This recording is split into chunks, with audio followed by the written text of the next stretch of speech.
बेटियां बैठी हैं ना न्याय मांगने, तो क्यों गृह मंत्री चुप है? और उत्तर प्रदेश के बाबा जो कहते हैं कि अपराधी को मिट्टी में मिला दूंगा, तो इन बेटियों ने एक अपराधी के खिलाफ आवाज उठाई है। तो बाबा जी आप थोड़ा सा इनकी तरफ ध्यान दें। अपनी बेटियों को भेजेगा कौन? अपनी बेटियों की इज्जत लुटवाएगा कौन? अपनी बेटियों का शोषण कराएगा? तो इससे तो अच्छा है वो अपनी बेटियों को घर रख ले। बेटियों को देख करके समझ गया कि अब ये बेटियां 5 नंबर का दाव सरकार के लगा करके और चित करके यहीं से जाएंगी। देखिए ये बच्चे हैं, ये कुश्ती के दाव पेच जानते हैं, ये राजनीति के दाव पेच नहीं जानते थे।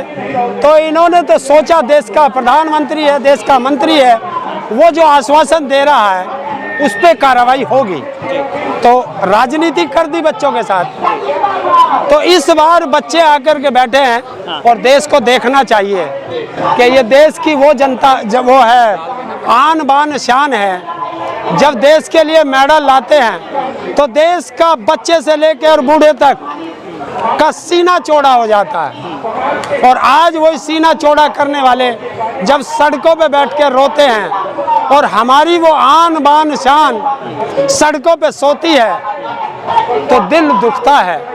और जब उन्होंने रोते हुए अपील की, तो अब हिंदुस्तान का कोई व्यक्ति ऐसा नहीं होगा जो इनके समर्थन में नहीं होगा। और मैं इन बच्चों के लिए एक बात कहता हूं और देश के शहंशाह को अपना एक संदेश भेजता हूं कि देश का फकीर शहंशाह सोता है महलों में और भारत की बेटियां रोते हुए सोती हैं सड़कों पर। तो डूब के मर जाना चाहिए ऐसी सत्ताधीशों को, उन्हें शर्म आनी चाहिए। हम देखते हैं इस तरह के मुद्दे जो है वो चुनाव से जब नजदीक होते हैं तभी उठते हुए दिखाई दे रहे होते हैं। तो कहीं ना कहीं ये भी आरोप इन लोगों पर लगता है कि चुनाव के नजदीक देखते हुए अपनी मांगों को, अपनी चीजों को मनवाने की कोशिश की जाती है तमाम धरना प्रदर्शन के जरिए। देखिए एक चीज बता दूं आपको, मैं अगर कोई आरोप लगा सकता हूं या ये कोई आरोप लगाए या ये कोई आरोप लगाए या कोई राजनीतिक पार्टी आरोप लगाए, तो आप उसे चुनाव से जोड़ सकते हो। जब एक बेटी, देश की बेटी आकर के कहे, और वो भी कैमरे पे कहे कि हमारी इज्जत के साथ खिलवाड़ हुई है, ये कोई बेटी कहने को तैयार नहीं है। कितनी मजबूरी होगी उस बेटी की जिसने ये बात आकर के कही है, सोचने वाली बात है।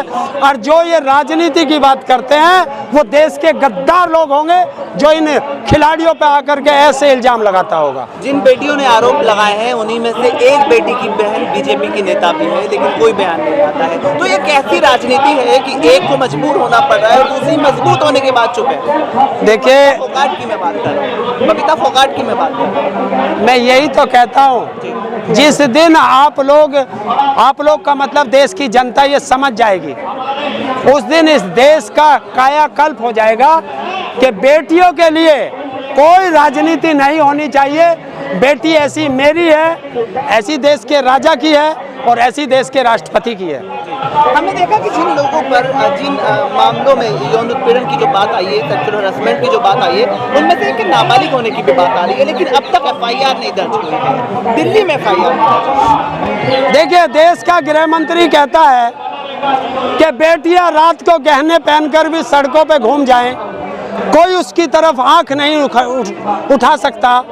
तो देश के प्रधानमंत्री, देश के गृह मंत्री के नाक के नीचे, उसके भवन के नीचे आज ये बेटियां बैठी हैं ना न्याय मांगने, तो क्यों गृह मंत्री चुप है? और उत्तर प्रदेश के बाबा जो कहते हैं कि अपराधी को मिट्टी में मिला दूंगा, तो इन बेटियों ने एक अपराधी के खिलाफ आवाज उठाई है। तो बाबा जी आप थोड़ा सा इनकी तरफ ध्यान दें और देखें, तो आपकी बात में कितनी सच्चाई है जनता को पता चल जाएगी। जिस पर बात की जा रही है वो एक राजनीतिक पार्टी का जो है सम्मानित सदस्य भी है, MP भी है, बड़ा पेचीदा मामला है। देखिए अगर आप MP हैं तो आपको किसी ने लाइसेंस नहीं दिया कि किसी बेटी का शोषण करें, फिर वो सम्मानित नहीं रहता था, वो अपमानित व्यक्ति हो जाता है। तो आप मान रहे हैं कि सिलेक्टेड कार्रवाई होती है? कितने मुकदमे हैं उस सम्मानित व्यक्ति जिसे आप कह रहे हैं? 150 के करीब मुकदमे हैं। और किसी सम्मानित व्यक्ति पर 150 मुकदमे ना होते, अपराधियों पे 150 मुकदमे हो सकते हैं। तो इसमें तो क्या लगता है कि जो 2024 में लोकसभा चुनाव, तो वोट बैंक का डर लग रहा है क्या? आप देखिए, इसे चुनाव से ना जोड़ा जाए। सांसद है ना, बेटी अपने लिए न्याय मांग रही है और देश की बेटियों के लिए न्याय मांग रही है। और अगर इसी तरीके से सरकार चुप रही तो कौन अपनी बेटियों को वहां भेजेगा? कि फिर कैसे कहेंगे कि बेटियों को हम बराबर सम्मान देते हैं? कौन अपनी बेटियों के लिए तिरंगा लहराएगा? ये सोचने वाली बात है। और देश की जनता से आपके चैनल के माध्यम से एक अपील करता हूं कि जो जहां है, नजदीक है तो जंतर मंतर पहुंचे, और दूर है तो वहीं से इन बेटियों के सम्मान के लिए आवाज उठाए। क्योंकि आज इन बेटियों की बारी है, कल आपकी बेटियों की बारी होगी, फिर आपकी बेटियों की बारी होगी। और इन दरिंदों से लड़ना हम हर हिंदुस्तानी का फर्ज बनता है कि जो बेटियों का अपमान करे उसके खिलाफ हो जाओ। आपने कहा कि अपराधियों को मिट्टी में मिलाने की बात करते हैं, तो फिर इनको क्यों नहीं मिलाते? तो क्या आप आरोप लगा रहे हैं कि सिलेक्टेड कार्रवाई हो रही है? उत्तर प्रदेश के अंदर सिलेक्टेड कार्रवाई है। अच्छा, हम लोगों ने मांग की है कि उत्तर प्रदेश के अंदर टॉप 10 और टॉप 100 माफियाओं की सूची जारी कर दो। आज तक बाबा कर नहीं पाए। 50 की जारी तो की है। मैं टॉप 10 और टॉप 100 की बात कर रहा हूँ।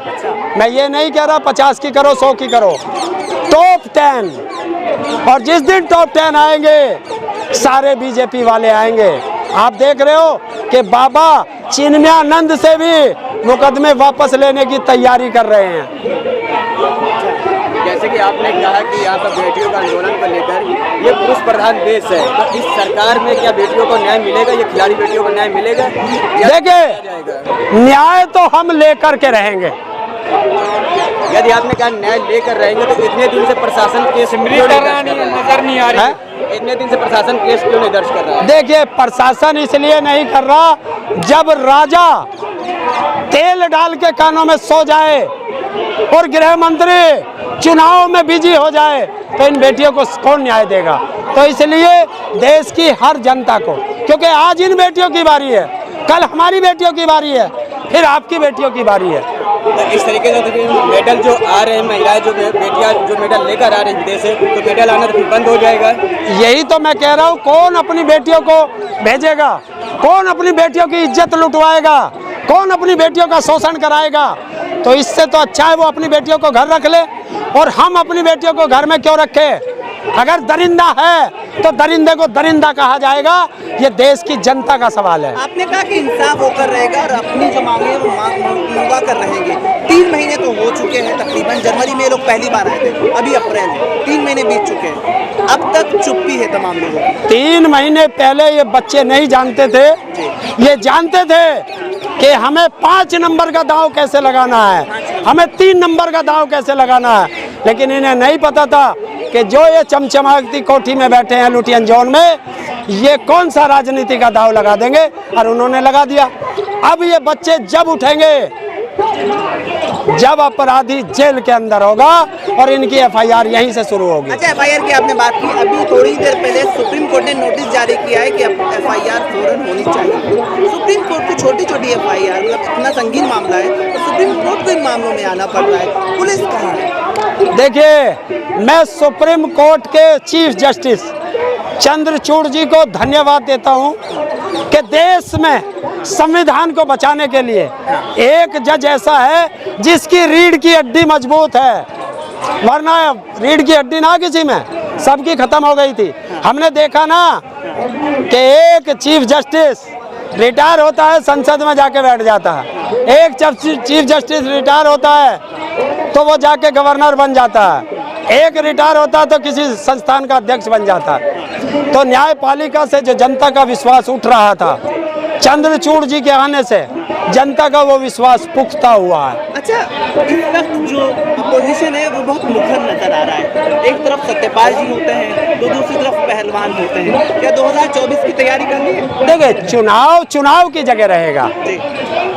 यहाँ चुनाव नहीं, यहाँ मुद्दा बेटियों का। जब चुनाव पे बात करनी हो, जंतर मंतर के बाहर खड़ा होऊंगा, तब चुनाव पे बात कर लेना। सत्यपाल जी पे बात करना चाहता हूं। सत्यपाल जी पे मैं बता देता हूँ। एक देश के गृह मंत्री से किसी ने इंटरव्यू लिया, जेल के तिहाड़ी ने, जो 100 करोड़ की रिश्वत मांगने में जेल में रह के आया हो, और सारे इंटरव्यू के बाद लास्ट सवाल सत्यपाल मलिक पे पूछा है, और देश का गृह मंत्री जो झूठ बोलता है वहाँ भी झूठ बोल गया कि सत्यपाल मलिक जी ने उस दिन क्यों नहीं बोला पद पे रहते हुए। तो मैं बता देता हूँ, इंडियन एक्सप्रेस का वो 14 फरवरी 2019 को ये घटना घटी थी, जब हमारे सैनिकों की बलि चढ़ाई गई थी 40 की, और 15 फरवरी को इंडियन एक्सप्रेस में सत्यपाल मलिक जी ने बाइट दी थी। तो जो भी सत्यपाल मलिक जी के बारे में पूछे उसे वो बाइट दिखा देना, मैं अभी आपको सबको दे दूंगा, मेरे पास है। अच्छा, आपने कहा कि बेटियों पर इन पर बात की जाए।